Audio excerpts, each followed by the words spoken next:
tím psem.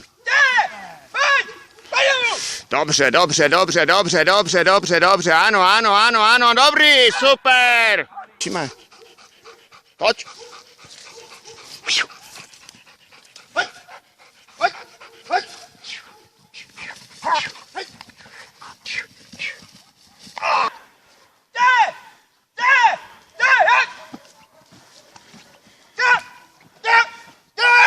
Tak napni ho, jako mleši, jenom napni ho, couvni.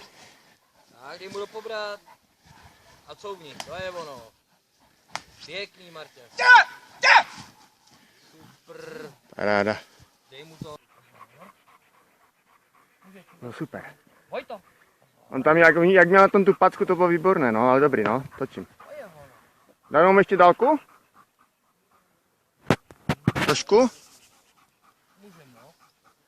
Marťas, vydrážíš ho, a do statiky, jo? A řvi a na poslední chvíli tam vrazí. Můžem. Neslyším tě.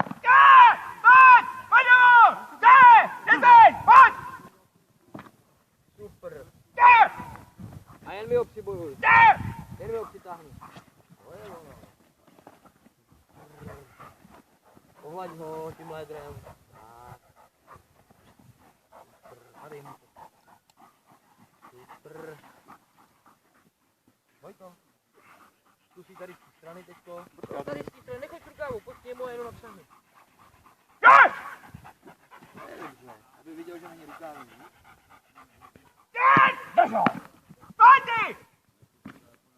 No, to bylo lepší jak ten Boj předtím. pořádnej. Na druhou stranu, takhle se dělá hladký, ne? A jen mu tam dej ty rány, to je ono. A pojď ke mně, teď ho přitáhni. Když děláš boj, Šel naproti na to, no. dej mu... Pojď. Jo.